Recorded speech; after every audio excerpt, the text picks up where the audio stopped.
Welcome back, guys. Today we're going to be talking about karma. This is a channel where you can learn the ins and outs of meditation practice, get tips and tricks to live your best life, and regardless of your level, where you can meditate with me. So I'm really excited to be talking about karma today because it is among the most misunderstood of all spiritual concepts and ideas. Karma is something that came out of the Hindu tradition of India, and as Buddhism came out of that also became an integral and essential part of that philosophy. Karma is a Sanskrit word that means action or activity. And based on that definition, we can see that the biggest misconception that we have around karma is that it is somehow an executor of our personal desires and of our personal need for revenge or retribution. Oftentimes when people talk about karma or instant karma, it's when someone has done something bad to them and in the future they see that person have some kind of misfortune and then they can rejoice in that, that thing happening to that person that they dislike. And the reality is that karma is something that is so much bigger than that. Again, as it means activity, it's something that encompasses all of the actions and everything that's ever happened before this moment in all of time. And all of those things leading up to what's happening right now in this present moment. And then that action of the past and this action of the present moment, therefore moving into the future. So as you can imagine, there is literally an infinite number of possibilities and of factors going into what's happening and the karma of any given situation, any given person, and any given moment. And the idea that we can somehow discern what that karma is, and that in particular, when someone does something bad that we don't like, and then therefore they have some kind of misfortune, that's directly related to our experience of them and our desire for them to befall some kind of negative experience. It's just very small-minded, to be quite honest. The other thing about karma is that it's not particularly moralistic. So again, this idea of action is that there's simply an action and a reaction. It's not so much of a good action and a bad action. So if we see someone who pushes away their friends and their loved ones and eventually is left alone and becomes lonely, we could say that that person engaged in wrong actions and was, had poor character and mistreated the people around him, and therefore he was punished for what he did. But in the view of karma, it's something much more neutral. It's just simply that when we push people away, they tend to back away from us, and eventually they might detach from our lives completely. And in that sense, that person is not so much being punished, it's just that the fruition of their actions is now coming to light. And because of the way they treated their friends and their loved ones, now they're left alone and they don't have those same friends. But it's not because of some kind of moral judgment and some kind of keeping track of what that person did right and wrong, and then therefore them being punished. And the last thing I want to mention about karma is I think a lot of where this idea and this misconception of karma comes from is a mixture of these Eastern philosophies with the Western philosophies, which are more sort of theistic and certainly monotheistic in nature.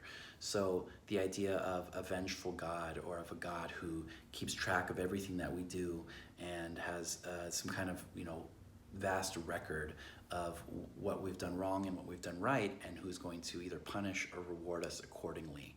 That's not really something that exists in the concept of karma. It's something, again, that is a lot more neutral and in many ways just more scientific, in terms of if you do these kinds of actions, then you'll have these kinds of results. And then, conversely, if you take a more positive kind of action, you might have a more positive result in your life. But in that way, it's really divorced from an idea of whether it's right or wrong or good or bad.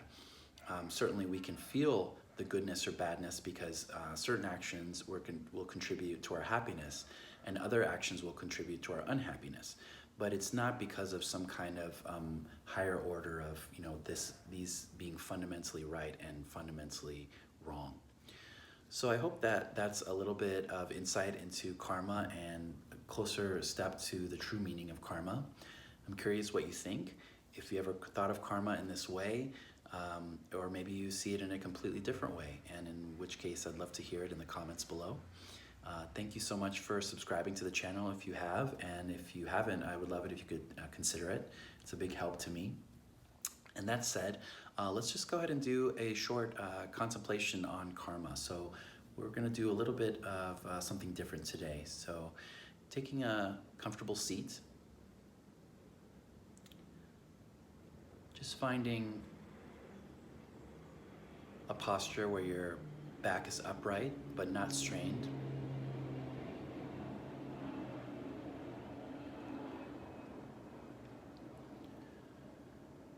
And as we sit, that we'll slowly bring our focus to our breath.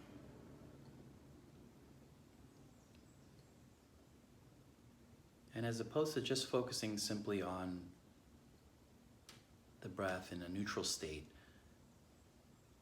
that today, as we breathe in, just breathing in this idea of our activity and the actions we can take.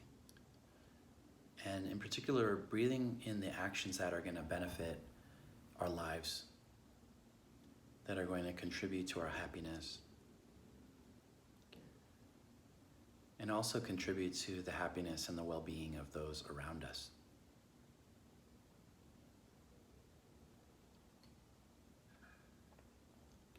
And you might have specific images coming to mind, which is great.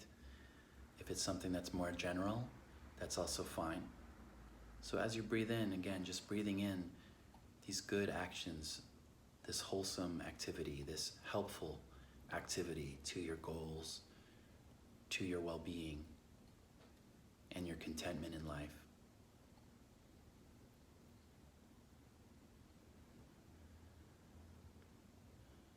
And now also we'll start to focus as well on our out-breath. So when we breathe out, start to visualize the fruition of those actions. See yourself achieving those goals that you set for yourself. See yourself sharing in happiness and in peace with friends and with loved ones.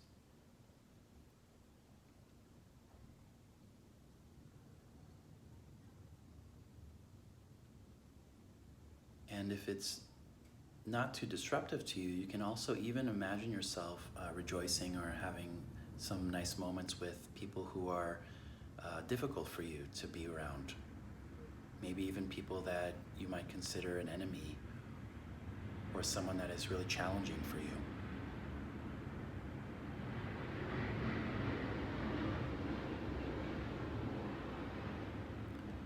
So again, breathing in our wholesome activity,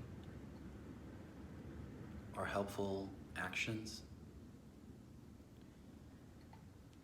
and breathing out the fruition of those actions, seeing the happiness and the contentment and the satisfaction that we might come to feel.